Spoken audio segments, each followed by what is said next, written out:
The design of this thing is what makes it awesome. The design of this thing, the community, the peer-to-peer trustless network is what got us where we are now and is what is going to take us to the future. It's all there.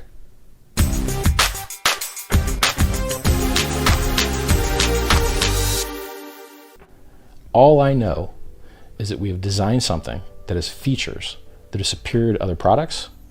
We have marketing that's superior to other products. We have traction and growth that is superior to other products. And there ain't much else more you can do. That's about as good as you can do, right? So in that video that says, this is designed to do over 10,000x in 2.5 years, it is designed to do that. Just like Bitcoin was designed to go higher than it is now. Bitcoin was designed to take over fiat and to displace national currencies. And if it did that, or a larger portion of it than it's doing now, it would be up millions of percent, right? So it was designed to do millions of percent return, and it's already done 750,000x of that return. On Ethereum, if you quote it from its ICO price to 3.5 years later, it's a 4,500x.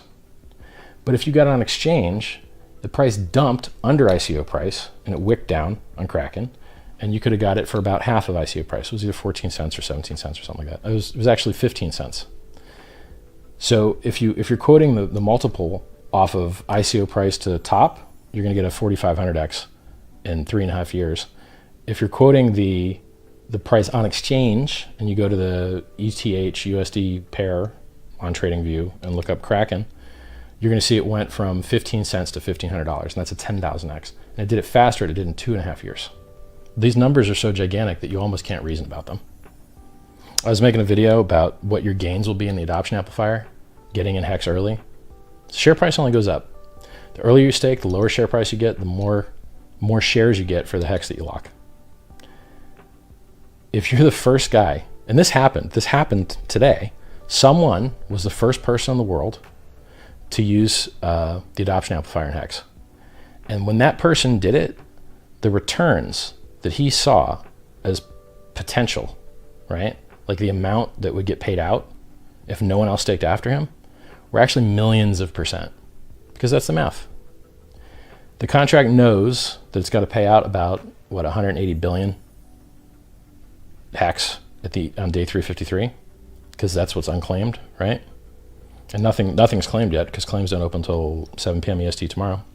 I think there's 7.4 or 7.5 e to the 14th or e to the 15th grains of sand on Earth. So in Hex, we actually have enough units that you could price each grain of sand on the Earth with a resolution of 3 or 4 hearts. So in Bitcoin, each Bitcoin is made up of 100 million Satoshis, and in Hex, each Hex is made up of 100 million hearts. And when you stake them, you get staked hearts. Got a bunch of little jokes in there. Hex is so good. People like to say the word. It's quick, it's easy, it rolls off the tongue, plugs into a million puns. Hexual healing. Hexited, hexcellent. And everywhere you look in the world, there's hexagons. All of the places that are trendy and cool and technological. If you go on YouTube and you do a search for Doug DeMuro Lamborghini hexagon, the Lamborghini Huracan, every Lamborghini is covered in hexagons now. The rims have hexagons in them, the buttons have hexagons in them. It's a beautiful, technological, modern brand that you can't misspell and is more futuristic than any other shape. There is no more futuristic shape than a hexagon, at least in the Western culture. That I love the Hex community. Like, there's a lot of really good people. Even people that I was hard on when they first came aboard, they just stuck with it and became useful and became awesome.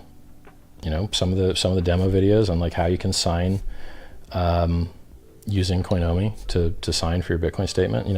I didn't have time to go and do it. I'd love to. I'll probably get around to it at some point. But someone else did it, and we linked to it. We're like, yeah, there you go. You want to learn how to sign Coinomi? It's there you go. That's how you do it. Another guy did one for how to sign with Ledger. You get your Electrum wallet, and here's how you get your Ledger to sign through it. So Hex, how much returns could it really do? I think it could do better than 10,000x in 2.5 years. Why? Because Ethereum did that, and Ethereum addresses a smaller market with no referral program. Like its original sales pitch was world computer, and they gave up on that. And then it was like distributed anonymous companies, and then they gave up on that. And then it was like, I guess now it's distributed finance. Maybe that one will work, right? Bitcoin's had the same kind of narratives. Bitcoin was like, hey, we're gonna be the platform that everyone else builds on. Nope. And then everyone that built on it failed. Counterparty built on it, 5-year coin, failed. And the funny part was, when Counterparty and Omni failed, they do less than $100 of volume a day. They were built to allow other things to build on top of Bitcoin. So not only did nothing else succeed building on Bitcoin, but the products that would have allowed that to even happen also failed. So if you've got utility and you're doing good work and you're making the world a better place, but you still can't get the price to go up, what are your options? Make the world more better? It turns out that utility is not what makes these things go up in price. What makes these things go up in price is people pressing the green buy button. If you press the green buy button in Hex now, you're going to get a lot of Hex, and you're going to get it first. If you lock your coins and you lock them for longer, you're going to get even more Hex, because day 353, that's when all the big payouts happen. Then guess what happens? Then there's no more inflation. 3.69% maximum. And it's very unlikely to reach that maximum of 3.69, which is lower than Bitcoin has ever had.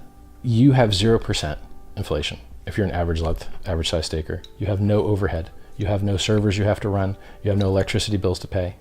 And you have no other people being paid inflation that have electricity bills to pay, selling the price down while you're sitting there holding.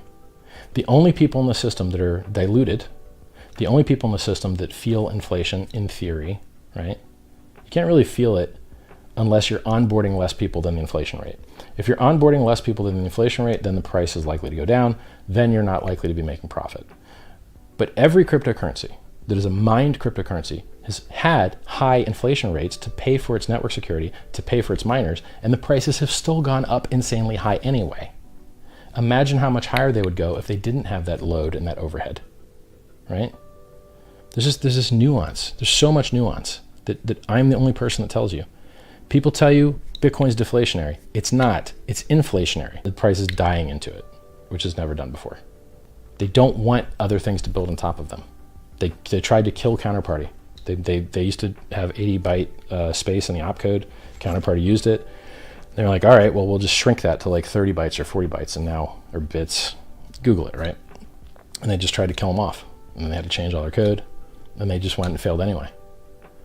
So I'm trying to tell you the truth about things. I want to tell you the truth about Bitcoin. I want to tell you the truth about Ethereum. I want to tell you the truth about Hex, right? I should say this, again, in case you guys didn't hear me. I do not know what the price is going to do, and neither do you, and neither does anyone else. The best we can do is guess, right? And if you're going to guess, say you're not a financial advisor. I'm not a financial advisor, right? I know what it's designed to do. I can describe design intentions to you. And since you're the network and you're the one minting your coins and you're the one minting your rewards and nothing can happen without you,